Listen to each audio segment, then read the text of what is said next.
untuk kita bisa berfellowship, mencari Tuhan bersama-sama dengan sahabat-sahabat seiman. Karena itu Bapak Ibu, pada hari ini saya akan berbagi sebuah kebenaran kepada kita, sebuah topik yang berjudul mencabut ketersinggungan. Apa yang akan kita pelajari hari ini masih merupakan lanjutan dari poin yang sudah kita bahas atau topik yang kita bahas minggu lalu. Sebagaimana kita sekalian mengetahui bahwa tema besar sepanjang bulan ini yang sudah disiapkan 1 tahun lalu, yang sudah disusun satu tahun lalu, tema besar di bulan Oktober ini berbicara mengenai memutuskan siklus permusuhan. Nah, sebelum saya sampai kepada topik yang menjadi fokus pembahasan, satu slide saya akan pergunakan untuk mereview ulang apa yang sudah kita pelajari di minggu yang lalu. Dari tulisan Rasul Paulus kepada jemaat di kota Korintus, sebagaimana yang dicatat dalam kitab 2 Korintus pasal 5 ayat 16 sampai dengan ayat 19 yang sudah kita baca dan kita pelajari minggu pertama semalam. Dari kebenaran itu kita mengerti bahwa Allah ingin supaya setiap kita, orang-orang yang percaya, orang-orang yang telah lahir baru, mengerti bahwa panggilan kita tidak hanya sekedar beribadah, tidak hanya sekedar ada dalam persekutuan, tetapi juga menjadi pelayan-pelayan pendamaian. Allah ingin supaya kita semuanya paham. Orang-orang yang lahir baru, orang-orang yang percaya harusnya menjadi pelayan-pelayan pendamaian atau memutuskan siklus permusuhan yang sering sekali membelenggu kehidupan banyak orang. Saya sudah mengutarakan secara singkat di minggu lalu seperti apa latar belakang orang-orang percaya yang ada di kota Korintus pada kala itu. Digambarkan dengan terang benderang dalam 1 dan 2 Korintus bahwa orang-orang di Korintus ini adalah orang-orang yang rajin beribadah. Mereka bukan hanya sekedar rajin bersekutu, tetapi juga mereka aktif bergerak dalam karunia-karunia yang Tuhan berikan pada mereka. Mereka mengoperasikan karunia, talenta, bahkan bakat-bakat yang Tuhan berikan pada mereka. Karena itu dari sekian banyak jemaat-jemaat yang dilayani oleh Rasul Paulus, jemaat yang paling aktif bergerak dalam karunia roh adalah jemaat di Korintus. Berbahasa rohnya luar biasa, bernubuatnya luar biasa, mendapat karunia penglihatan, serta karunia-karunia lainnya sangat luar biasa. Sebagaimana luar biasa mereka bergerak dalam karunia-karunia roh, luar biasa pula kehidupan kepribadian mereka, maksudnya luar biasa kontras. Di kehidupan sehari-hari ternyata orang-orang percaya di Korintus masih akrab dengan yang namanya perselisihan. Orang-orang di Korintus itu masih akrab dengan yang namanya pertikaian, perpecahan, bahkan golongan-golongan tertentu. Bahkan saling menuduh satu sama lain. Melihat keberadaan orang-orang percaya di kota Korintus yang sedemikian rupa, maka Rasul Paulus mengajarkan kepada mereka bahwa sesungguhnya yang lama sudah berlalu, yang baru sudah datang. Seharusnya setelah di dalam Kristus, setelah lahir baru, semua sifat-sifat, tabiat, karakter-karakter yang senang bertikai, berselisih, bermusuhan, harusnya itu sudah berlalu.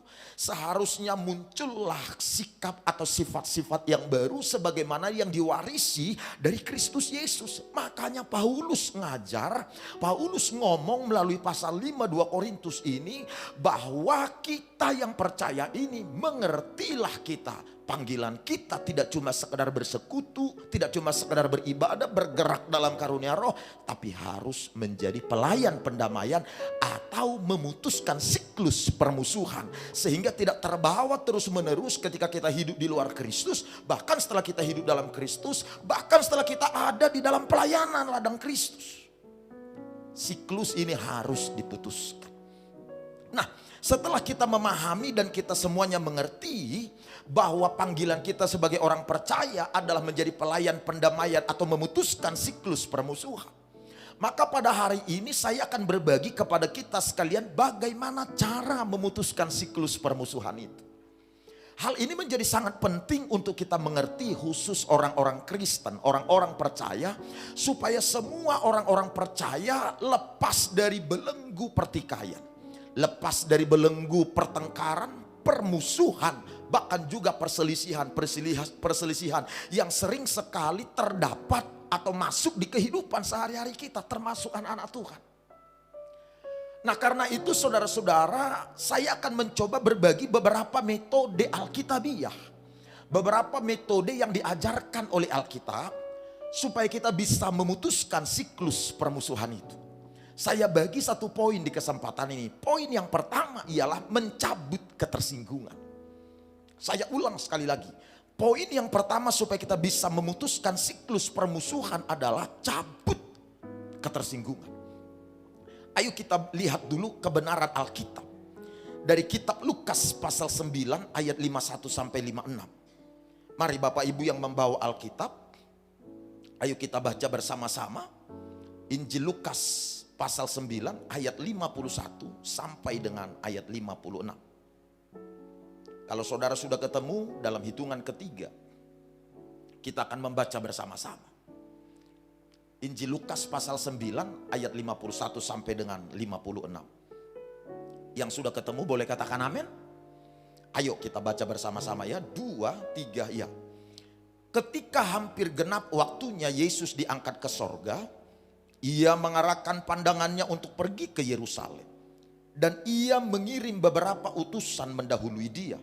Mereka itu pergi lalu masuk ke suatu desa orang Samaria untuk mempersiapkan segala sesuatu baginya. Terus, tetapi orang-orang Samaria itu tidak mau menerima dia karena perjalanannya menuju Yerusalem. Ketika dua muridnya, yaitu Yakobus dan Yohanes, melihat hal itu, mereka berkata, "Tuhan, apakah engkau mau supaya kami menyuruh api turun dari langit untuk membinasakan mereka?" Terus, akan tetapi ia berpaling dan menegur mereka. Lalu mereka pergi ke desa lain. Yang percaya katakan amin. Nah, dari beberapa ayat Alkitab yang kita baca ini, Bapak Ibu, saya mengajak kita memfokuskan perhatian kepada apa yang dicatat dalam ayat 54 kalimat yang kita baca tadi. Saya ulang apa yang dicatat dalam ayat 54. Kalimatnya berbunyi begini, ketika dua muridnya itu, yaitu Yakobus dan Yohanes melihat hal itu, mereka berkata, "Tuhan, apakah engkau mau supaya kami menyuruh api turun dari langit untuk membinasakan mereka?" Kalimat yang berkata, "Apakah engkau mau supaya kami menyuruh api turun dari langit untuk membinasakan mereka?" menjelaskan kepada kita bagaimana Yakobus dan Yohanes tersinggung dengan sikap atau perlakuan yang diperlihatkan oleh orang-orang Samaria pada kala itu. Yakobus dan Yohanes tersinggung dengan perlakuan buruk atau sikap kasar yang diperlihatkan oleh orang-orang Samaria kepada Yesus serta murid-muridnya. Mulai dari ayat 51 dijelaskan kepada kita Yesus hendak menuju Yerusalem. Dan perjalanan menuju Yerusalem itu cukup jauh dari tempat di mana Yesus berada. Untuk bisa menghemat waktu lebih cepat tiba di Yerusalem, maka ada cara yang lain, yakni motong jalan atau lewat melalui kota Samaria. Dan ketika Yesus bersama murid-muridnya ingin lewat dari Samaria, orang-orang Samaria tidak mengizinkan Yesus serta rombongannya melalui Samaria, sebab orang Samaria mengetahui bahwa ternyata Yesus ini hendak menuju Yerusalem. Dan pada kala itu antara orang Samaria dan orang-orang Israel bermusuhan. Tidak cakapan. Itu sebabnya tempat penyembahannya berbeda, tempat peribadatan mereka juga berbeda. Nah, ketika melihat sikap orang-orang Samaria, respon orang-orang Samaria, Yakobus dan Yohanes, murid kekasih Kristus, tersinggung. Lalu berkata pada Yesus, "Guru, Tuhan, maukah engkau supaya kami minta api turun dari langit lalu membinasakan mereka semua, menghabisi desa-desa orang Samaria ini?" Dengar baik Ibu Bapak, ketersinggungan para murid berujung kepada kemarahan, bukan? Dimanapun kawan, setiap orang tersinggung dengan sikap atau perbuatan seseorang, tersinggung dengan perkataan atau perlakuan seseorang, tersinggung dengan apa yang dilakukan seseorang, ketersinggungan itu selalu membawa datangnya atau masuknya kemarahan. Lalu barangkali saudara bertanya, apakah salah dengan marah, Pak? Sedikit saya ulas. Sesungguhnya tidak ada yang buruk dengan amarah. Saya ulang sekali lagi, sesungguhnya tidak ada yang buruk dengan amarah. Amarah itu adalah sikap atau luapan emosional yang sifatnya netral. Karena amarah itu sifatnya netral, maka bergantung kepada orang yang melepaskan kemarahan itu. Apakah kemarahan itu akan bermuara kepada hal-hal yang negatif, hal-hal yang menghancurkan, hal-hal yang buruk, atau sebaliknya. Kemarahan itu adalah bermuara kepada hal-hal yang positif, hal-hal yang membangun, hal-hal yang konstruktif. Tergantung pada orang yang akan melepaskan kemarahan itu. Karena itu tulisan Rasul Paulus kepada jemaat di kota Efesus dalam pasal 4 ayat 26. Paulus berkata, apabila kamu marah, berarti boleh marah.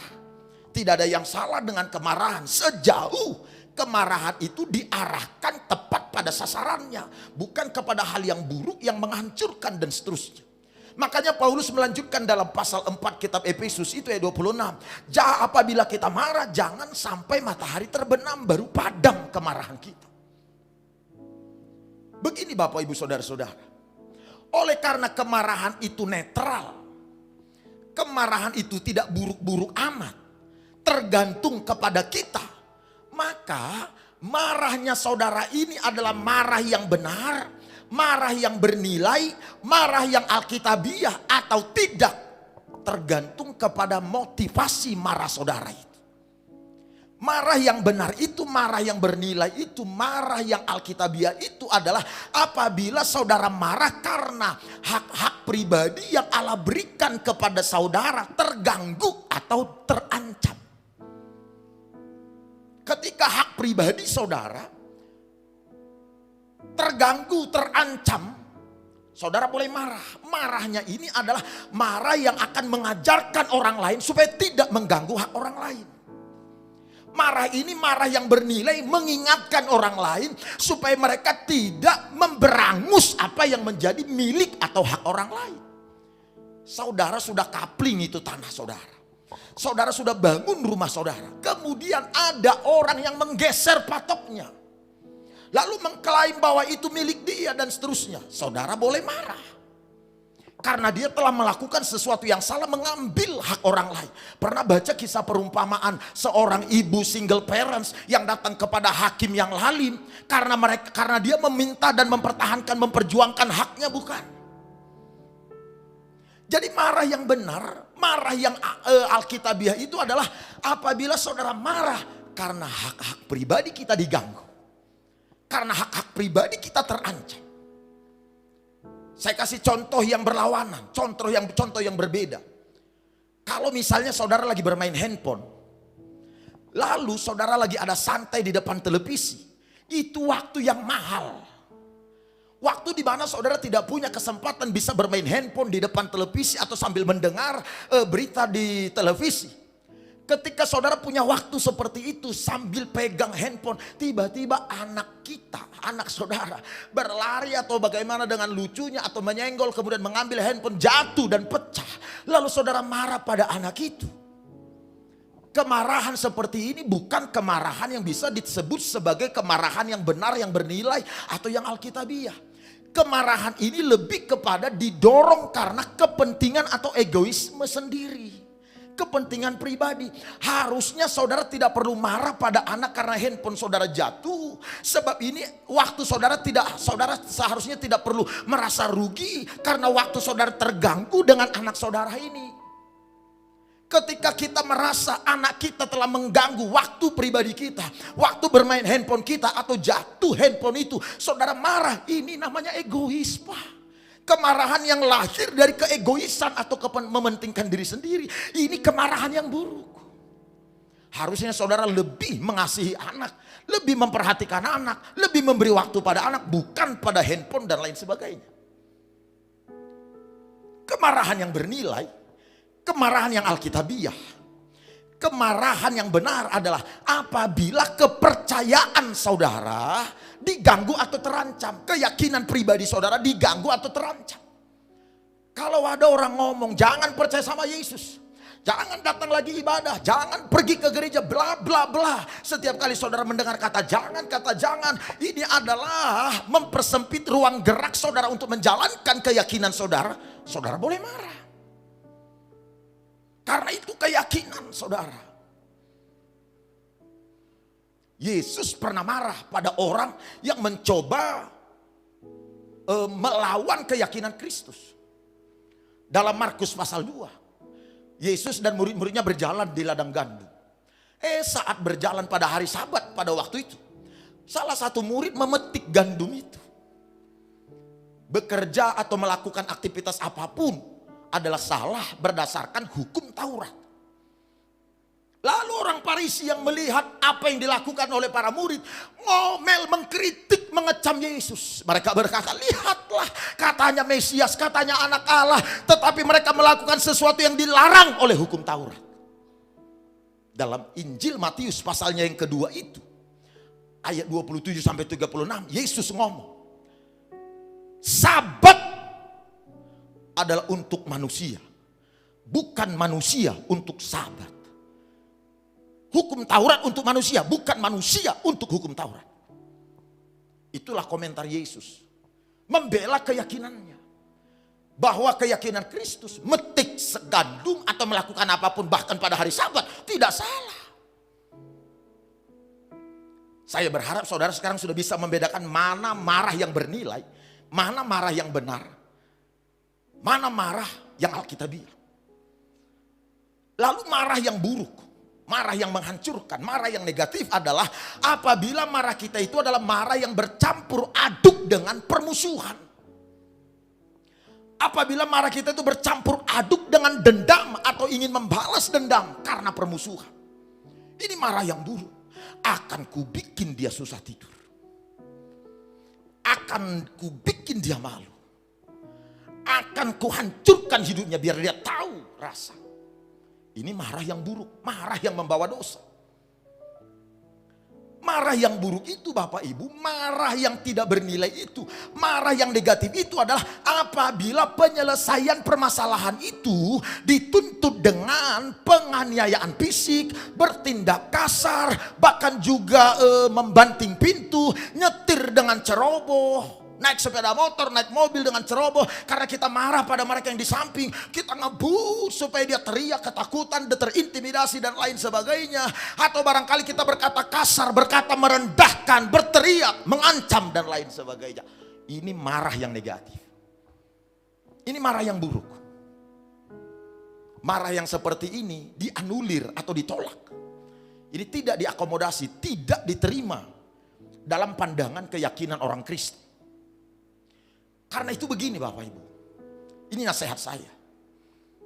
Ketika saudara tersinggung karena sikap seseorang, saudara tersinggung karena perbuatan seseorang, perlakuan seseorang, perkataan seseorang, dengar. Jangan segera melepaskan perkataan atau mengekspresikan tindakan. Berhenti sejenak. Berpikir sejenak. Apakah marah yang saudara mau lepaskan ini adalah marah yang mengarah kepada marah yang konstruktif, marah yang membangun, marah yang positif, atau marah yang negatif. Saudara mesti ada di level itu. Kalau marah yang masuk dalam diri saudara karena ketersinggungan, karena perlakuan dan sikap orang lain adalah marah yang mengarah kepada hal yang negatif, hal yang buruk, hal yang menghancurkan, dengar baik, abaikan amarah itu. Serahkan rasa sakit yang saudara alami di kaki Tuhan. Maka Tuhan akan bertindak. Tepuk tangan bagi Tuhan Allah kita. Sekali lagi yang percaya katakan amin. Serahkan rasa sakit itu. Tuhan akan bertindak. Dengar kawan. Roma pasal 12. Ayat 18 sampai 19. Kalimatnya berkata, pembalasan adalah hakku kata Tuhan.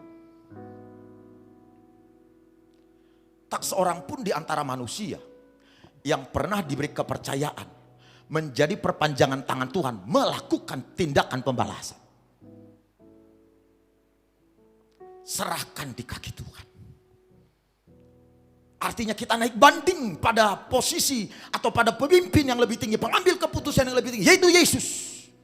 Biar dia yang bertindak, melakukan sesuatu atas rasa sakit yang kita alami. Itulah marah yang benar. Itulah yang harus kita lakukan. Nah, hal yang ingin saya bagikan dari kisah tersebut, hal istimewa atau hal yang menarik setelah saya gali dan setelah saya pelajari kebenaran itu adalah, apa respon Yesus ketika Yakobus dan Yohanes berkata pada dia, Tuhan, maukah engkau supaya kami meminta api turun dari langit lalu membinasakan penduduk Samaria ini? Apa respon Yesus terhadap ketersinggungan yang dimiliki oleh Yakobus dan Yohanes? Ini responnya. Yuk kita baca sama-sama. Kalau saudara bisa baca di slide. Lukas pasal 9 ayat 55. 2, 3 iya. Akan tetapi ia berpaling dan menegur mereka. Haleluya.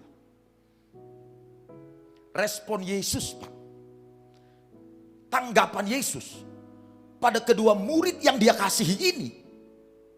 Ketika mereka tersinggung, Yesus tidak ngomong, perbuat apa yang kamu pandang baik. Yesus tidak berkata, lakukan apa yang kamu rasa baik. Yesus berpaling pada mereka dan berkata, Yesus berpaling pada mereka dan menegur mereka. Dalam terjemahan lain saya baca, kata menegur itu, Yesus berpaling dan berkata, roh apa yang ada di dalam kamu? Itu bunyi terjemahan lain.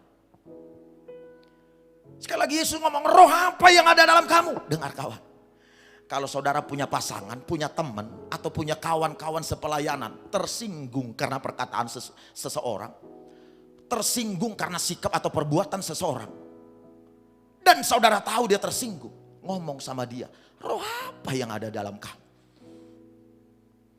Oh, gak ada yang amin ini.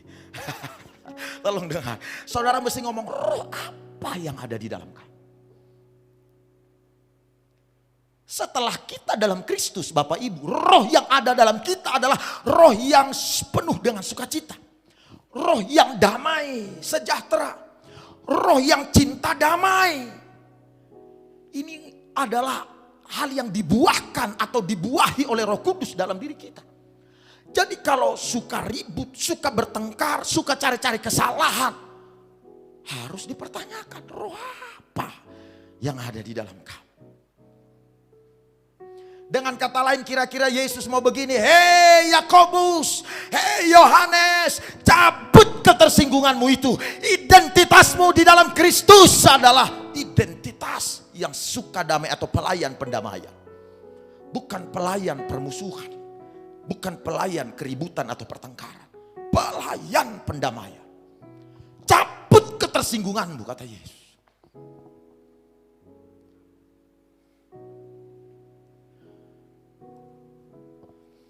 Salah satu hal yang harus dipahami oleh anak-anak Tuhan,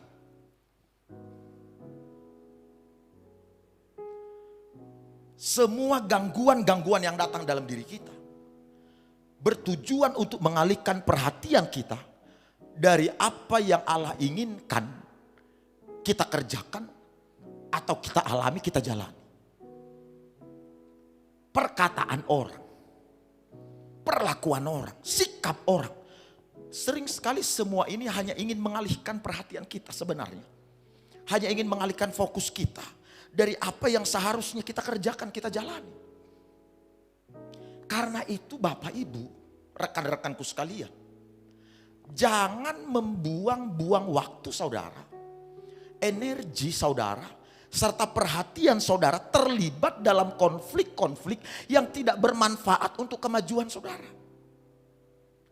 Jangan membuang energi, kesempatan, waktu yang ada terlibat dengan konflik-konflik, dengan urusan-urusan yang tidak mendekatkan saudara kepada pencapaian, pada keberhasilan, pada apa yang merupakan kehendak Allah atau rancangan Allah atas kita.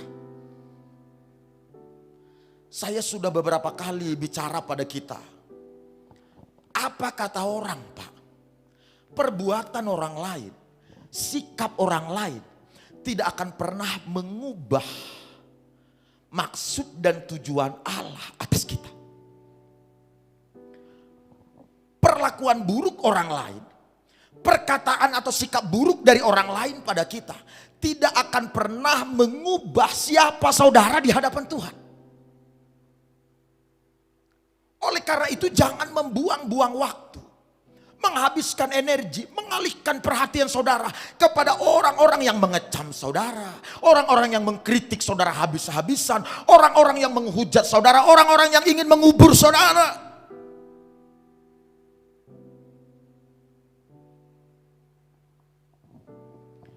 Saudara harusnya ada pada fakta hidup di alam nyata ini. Ada orang yang senang dengan kita, ada orang yang tidak senang sama kita. Saudara harus menerima fakta. Faktanya adalah tidak semua orang bisa bahagia melihat keberhasilan saudara. Tidak semua orang setuju dengan pencapaian saudara, dan tidak banyak orang yang mau mengakui karunia saudara, kelebihan saudara, potensi saudara, bahkan hikmat yang saudara miliki. Enggak semua orang. Dan memang gak masalah, biarin, itu biasa. Tetaplah berjalan pada panggilan Allah. Percayalah, Allah telah mempersiapkan lebih banyak orang yang siap mendukung saudara, yang memberi hormat pada saudara, yang akan menghantarkan saudara tiba pada keberhasilan dan pencapaian yang Allah rancangkan atas saudara. Oleh karena itu sahabat-sahabat sekalian, kalau saudara ingin maksimal dalam kehidupan, maksimal dalam potensi, maksimal mencapai impian-impian saudara, hati-hati dengan perhatian, dengan waktu serta kesempatan yang saudara pergunakan. Kemana lebih banyak? Akan ada orang yang senang mengajak kita berkelahi, Bapak Ibu. Ada orang yang senang mengajak kita ribut. Akan ada orang-orang seperti ini, tujuannya adalah mengalihkan perhatian kita supaya kita beralih memperhatikan hal-hal yang ada ini, bukan lagi kepada apa yang merupakan panggilan mulia Allah atas kita. Dalam Injil Markus pasal 3, Ibu Bapak, Yesus menyembuhkan orang yang mati sebelah tangannya. Ayat 1 sampai dengan ayat 6. Orang sakit ini lumpuh sudah lama. Datang pada Yesus lalu disembuhkan. Ketika Yesus menyembuhkan orang ini, semua orang melihat Yesus ini hebat. Dia benar menolong orang lain. Dipuji. Dia menolong orang sakit. Dia hebat, dia luar biasa. Dia membantu orang. Tapi, selalu ada tapinya juga. Tentu saudara sering mendengar hal-hal yang begitu. Hanya orang Farisi ini ngomong tentang hal hebat yang sudah dilakukan oleh Yesus. Hanya dia menolong orang lain pada hari yang salah, yaitu pada hari Sabat. Coba lihat.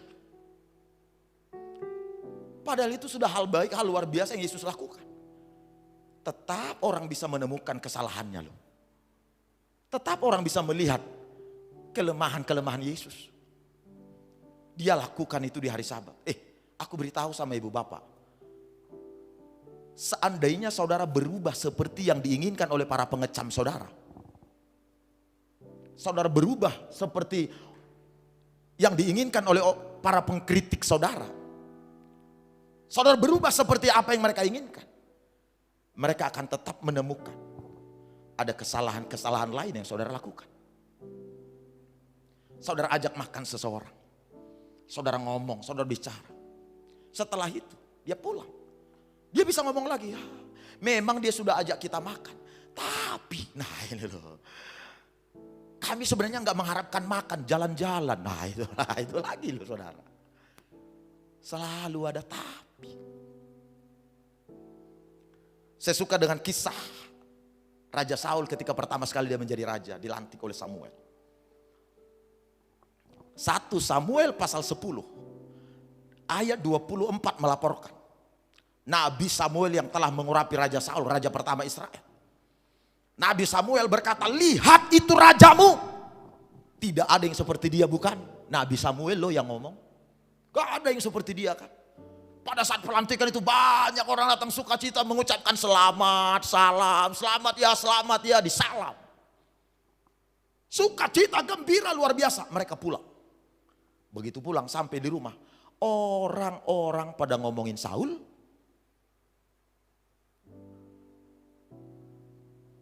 1 Samuel pasal 10 ayat 26.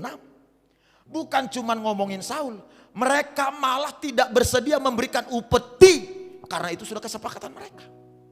Bahwa setelah raja ada, maka rakyat harus memberi upeti, memberi persembahan. Mereka sepakat untuk tidak memberikan persembahan.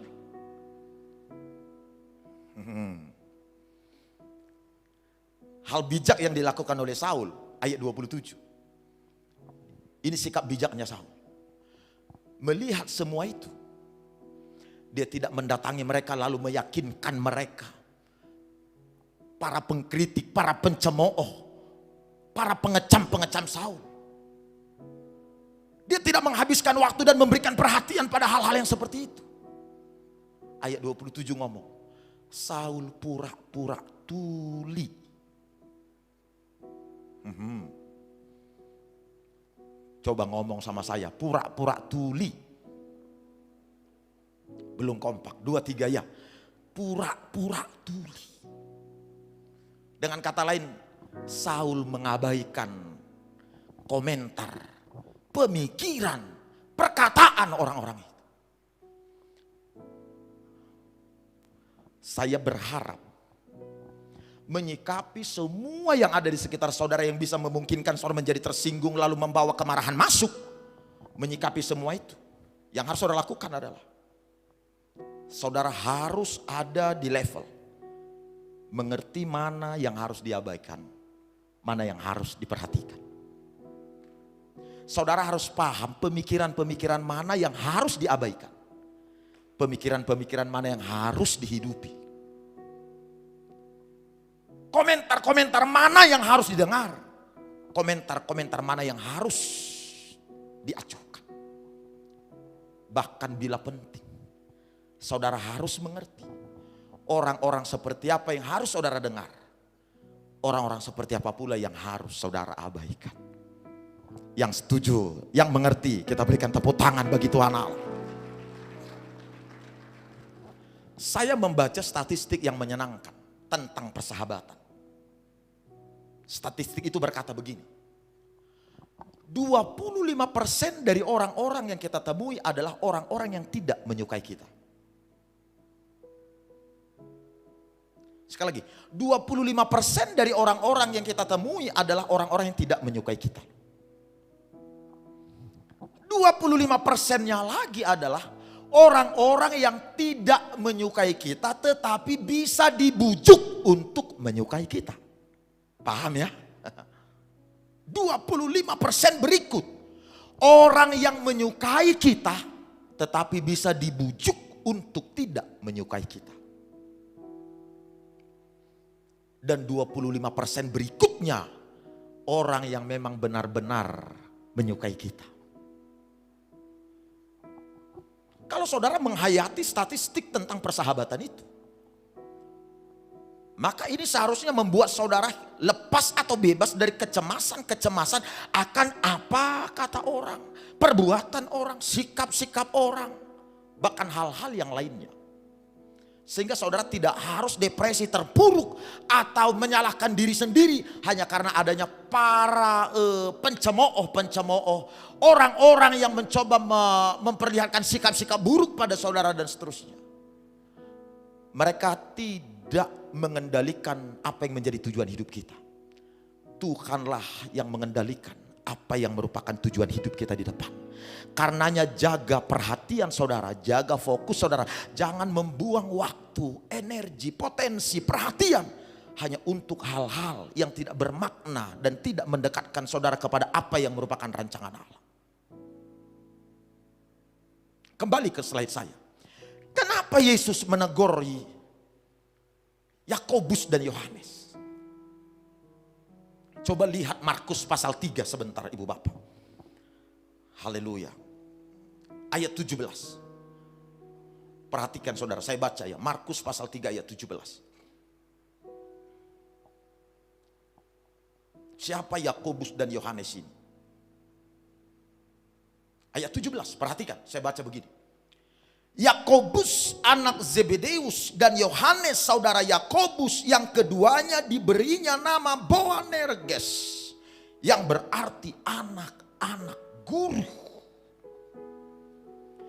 Yakobus dan Yohanes ini adalah orang yang berkepribadian cepat, pantang mundur ketika ada konfrontasi. Mereka adalah orang-orang yang agresif, yang tidak kenal menyerah. Makanya mereka tersinggung dengan perbuatan atau sikap orang Samaria itu. Siapa mereka ini? Kata Yakobus dan Yohanes, tidak tahu mereka ini bahwa yang bersama dengan kami ini adalah Mesias anak Allah.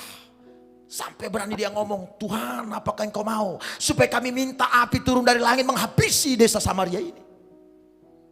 Hebat itu kan marahnya mereka. Yakobus dan Yohanes ini anak guru loh. Agresif, pantang mundur kalau ada perlawanan. Kenapa Yesus tidak berpihak dan tidak berkata silahkan lakukan apa yang kamu pandang baik. Tidak mendukung ketersinggungan mereka. Malah sebaliknya Yesus ngomong, cabut kemarahanmu, cabut ketersinggunganmu. Kenapa Yesus ngomong begitu? Yesus ingin mengajarkan kepada orang-orang percaya, kepada mereka, ketersinggungan dan kemarahan bisa berakibat atau dapat membuat kita tergelincir atau terjatuh kapan saja. Sekali lagi, kapan saja. Lalu Yesus berkata di dalam ayatnya yang terakhir itu, ayat 56. Setelah dia menegur mereka, meminta mereka cabut ketersinggungannya. Lalu Yesus berkata apa? Mari kita lewat dari desa yang lain. Yesus balik dari desa lain tuh.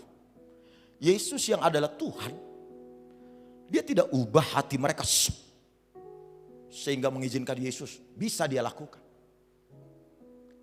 Pesan penting yang ingin disampaikan oleh Yesus pada para murid pada kala itu, teladan kehidupan yang ingin disampaikan Yesus adalah supaya mereka jangan meladeni ketersinggungan yang ada dan meledakkan kemarahan yang masuk setelah ketersinggungan itu datang. Yesus paham ketersinggungan ini bisa mengakibatkan seseorang tergelincir, jatuh. Saya punya teman, mohon maaf saya sebut hamba Tuhan. Hamba Tuhan ini pemimpin, cukup berkarisma. Di gereja yang lain bukan karismatik. Satu waktu, pemimpin ini meninggalkan pelayanannya dan melepaskan posisinya sebagai pendeta. Alasannya adalah karena dia terluka, dia kecewa dengan semua perlakuan, sikap-sikap yang diperlihatkan oleh orang-orang yang ada di sekitar.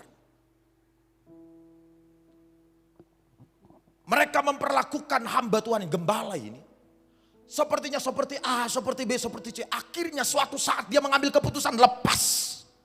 Dengar, hamba Tuhan ini terbelenggu dengan kekecewaan. Karena memberikan perhatian kepada apa kata mereka. Apa yang diperbuat ini, apa yang diperlakukan ini. Sikap-sikap mereka yang buruk ini membuat dia tersinggung. Dan kemarahan pun masuk dalam diri. Setelah hamba Tuhan ini lepas daripada posisi kepemimpinannya. Tidak lama kepemimpinan atau orang ini, hamba Tuhan ini hidup dalam belenggu kekurangan finansial. Bahkan juga kehidupan kerohanian juga tidak lagi maju, tidak lagi baik, tidak lagi bertahan dengan baik. Bahkan kesulitan-kesulitan lainnya masuk dalam diri hamba Tuhan ini. Berapa banyak orang meninggalkan pekerjaan, Pak, gara-gara dimulai dengan ketersinggungan. Saudara bisa melihat itu bukan?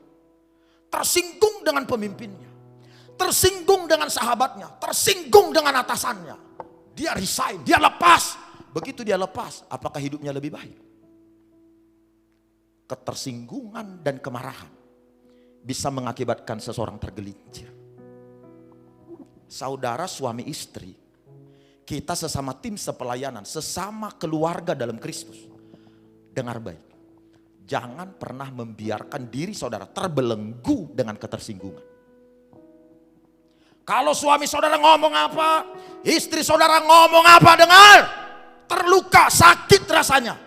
Tidak lama kemudian saudara cabut ketersinggungan itu. Sehingga tidak meledak atau tidak disertai, disusupi dengan kemarahan-kemarahan lainnya. toh kalau saudara tersinggung dengan pasangan saudara, itu namanya kan tersinggung dengan diri sendiri. Kalau suami yang ngomong, istri yang ngomong, saudara mesti ada pada tekad, tidak akan tersinggung sampai kapanpun. Kalau teman sepelayanan, teman sekerja, tidak akan tersinggung sampai kapanpun. Mungkin terluka, sakit rasanya, cabut segera ketersinggungan itu. Supaya saudara bisa tiba di tempat apa yang sudah Allah sediakan dan Allah janjikan. Tepuk tangan sekali lagi bagi Tuhan Yesus yuk. Sedikit lagi saya mau tutup, tapi saya akan close di sini. Tahu saudara, Daud orang yang sangat mahir dalam hal mengabaikan, bijak dalam memilih mana yang harus dia ladenin, mana yang tidak perlu dia ladenin. Ceritanya 1 Samuel pasal 17. Daud diberi tugas untuk menemui kakak-kakaknya sembari membawa makanan. Oleh ayahnya Daud yang bernama Isai, perintah itu disampaikan. Daud pergi dengan senang hati bertemu dengan kakak-kakaknya. Setelah bertemu ibu bapak, yang terjadi adalah Daud mendengar ocehan, omongan, pelecehan, bahkan kata-kata yang merendahkan dari seorang yang bernama Goliat untuk bangsa Israel, termasuk Raja Saul. Wah, membuat Daud mendidih. Daud mendatangi barisan yang satu, barisan yang lalu berkata, apa yang akan dilakukan raja? Apa yang akan diperbuat raja pada orang yang akan menaklukkan Goliat, orang yang tidak bersunat ini? Yang ditanyai Daud ini memberi info. Raja akan lakukan ini, raja akan berikan ini, raja akan perbuat ini. Melihat sikap Daud ini, kakaknya Daud bernama Eliab datang. Hei Daud, aku tahu kelicikan hatimu. Engkau datang ke sini meninggalkan pekerjaanmu demi melihat kami yang bertempur, bukan? Aku kenal kelicikanmu. Dengan siapa yang kau tinggalkan 2-3 ekor kambing domba ayah itu?